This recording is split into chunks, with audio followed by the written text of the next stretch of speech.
Savez-vous que les marchands arabes importaient le gingembre de Zenge, Z-E-N-J, la côte est africaine? À savoir que Zenge désigne aussi bien le gingembre que les habitants de cette région, ce qui donnera d'ailleurs son nom à Zanzibar, appelé Zinj el-Bar, qui se traduisait littéralement par la côte des Noirs ou le littoral des Noirs. Comme vous l'aurez compris, on va parler de la culture du gingembre, depuis l'obtention des semences jusqu'au calibrage et l'emballage. Le gingembre est originaire d'Inde et de Malaisie. Il est considéré comme une épice, se consommant frais, râpé ou taillé en petits dés, confit ou même séché. C'est un condiment aux multiples vertus physiologiques et thérapeutiques.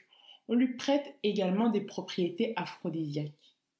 Le gingembre est riche en antioxydants, mais aussi en cuivre nécessaire à la formation de l'hémoglobine et du collagène. Le gingembre pousse idéalement lorsque les températures sont comprises entre 26 et 28 degrés. Concernant la pluviométrie, elle doit être idéalement de 2000 mm d'eau pendant la saison de culture. Vous pouvez avoir une irrigation d'appoint si la pluviométrie est inférieure à 1000 mm. En termes d'altitude, elle doit être idéalement comprise entre 500 et 1000 m. Pour ce qui va être des sols, en règle générale, le gingembre va croître dans un sol à texture sablo-argileuse ou limoneuse, évidemment meuble, bien drainé, ou voire même acide, mais exempt d'éléments grossiers comme des cailloux. L'itinéraire technique du gingembre va débuter avec la mise en place de la culture, notamment la multiplication et la préparation des semences. On utilise donc le rhizome, qui est cette sorte de grosse tige souterraine qui va produire des racines et des feuilles.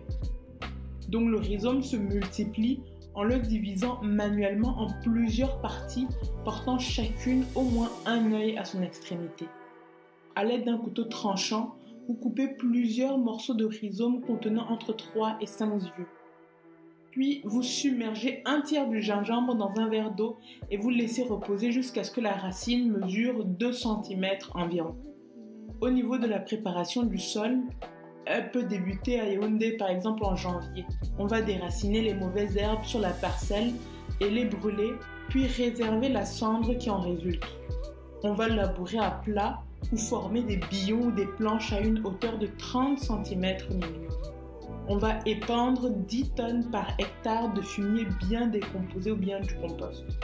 D'ailleurs, sachez qu'il y a cette vidéo où je parle de comment faire son compost et je vous propose une fiche 100% gratuite pour vous apprendre à faire votre propre compost pas à pas.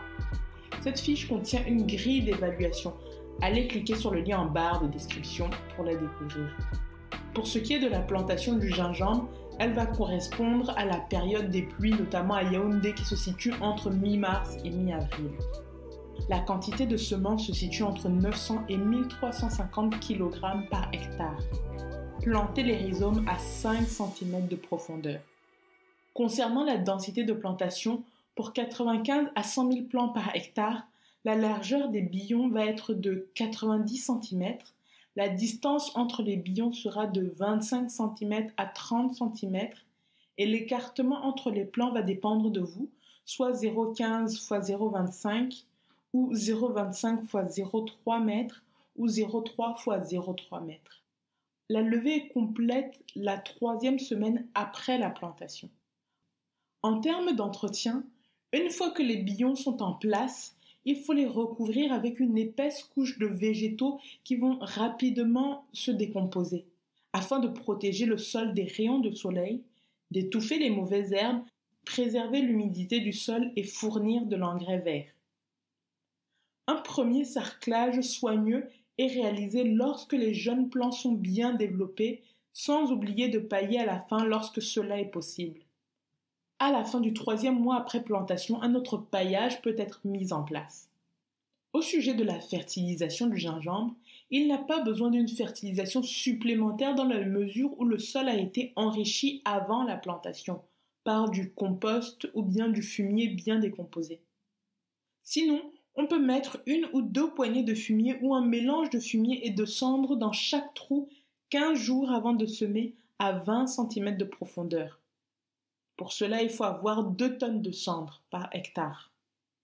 Alors pour protéger votre gingembre, des attaques de maladies ou de ravageurs, il faut savoir qu'il n'existe pas de variété de gingembre résistante aux maladies. En fait, le gingembre est sensible aux pourritures noires et rouges, mais également à la fonte des semis qui sont des champignons. Sachez tout de même que les attaques restent aléatoires, sporadiques, et elles ont un faible impact sur la culture. Ainsi, il n'y a pas de traitement curatif particulier. Certaines sources détaillent toutefois les mesures préventives à développer. Voici les plus générales. La première étant évidemment de sélectionner des semences saines sans blessure. La deuxième est de traiter par solarisation. C'est maintenir vos rhizomes entre 40 et 50 degrés Celsius pendant 30 minutes maximum. Dernier point, vous pouvez exposer au soleil vos rhizomes sous des feuilles de polyéthylène transparentes. Lorsque cela est possible, il est utile de connaître les précédents culturaux de la parcelle afin de savoir si elle a pu faire l'objet d'attaques de pathogènes dont pourrait souffrir le gingembre. Enfin, si vous y tenez vraiment, si votre gingembre est attaqué par des champignons, vous pouvez les traiter avec des fongicides.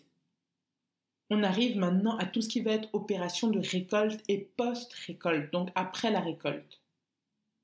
Le critère de maturité survient lorsque les tiges jaunissent et commencent à flétrir, soit 7 à 10 mois après la plantation. La récolte s'effectue avec précaution, manuellement, à la fourche ou à l'aide d'une bêche. On peut obtenir des rendements entre 10 et 20 tonnes par hectare selon les conditions de culture. Le gingembre destiné à la conserverie est récolté entre fin mars et début avril, au risque de gagner en âcreté. La récolte d'avril à juin correspond au gingembre qui sera séché ou pressé pour son huile. En septembre sont récoltées les semences pour la nouvelle récolte. Elles peuvent sinon demeurer dans le sol pour un autre cycle de production. Les tiges et feuilles sont retirées des rhizomes et peuvent être laissées à décomposer sur la parcelle, sinon brûlées et réservées pour une utilisation agronomique ultérieure. Par la suite, les rhizomes sont immédiatement lavés et débarrassés de leurs racines après la récolte. Ils sont finalement séchés au soleil à l'abri des pluies. Le gingembre frais, lui, va se conserver 2 à 3 mois. Pour cela, il doit être entreposé à 13 degrés et à 65% d'humidité relative en emballage ventilé. En dessous de 13 degrés Celsius, il développe des symptômes avec flétrissement des tissus et dégradation rapide par diverses moisissures. Il faut le conditionner par exemple dans des sacs pics en polypropylène tissé, sinon le top c'est dans des sacs de jute ni troués ni déchirés. En ce qui concerne le stockage, il est préférable de mettre les sacs dans un local propre et à l'abri de la lumière. Un contrôle par échantillonnage toutes les 3 semaines permettra de vérifier la qualité de vos stocks. Au sujet du colisage et du calibrage, l'emballage basique le plus couramment utilisé contient 13,6 kg net de marchandises de gingembre, parfois juste des colis de 10 kg. Si vous voulez exporter votre gingembre en Occident, sachez que les principaux consommateurs de gingembre recherchent des produits bien aromatiques, piquants, et ils vont préférer des rhizomes avec peu de fibres. Les mains, de taille importante, sont considérées plus intéressantes une fois pelées pour l'utilisation culinaire. Les doigts de ces mains non enchevêtrées sont également préférés pour les mêmes raisons. On arrive donc à la fin de la vidéo sur la culture du gingembre naturant, en espérant que vous ayez appris quelques notions. Je vous rappelle qu'il y a une fiche gratuite sur la fabrication du compost à télécharger en barre de description. Allez la télécharger pour devenir un pro ou une pro du compost. On se retrouve donc soit ici dans les commentaires, sinon sur Facebook, Twitter, Instagram ou Spotify, ou sur YouTube pour ceux qui m'écoutent sur Spotify. Merci pour votre écoute. Prenez soin de vous.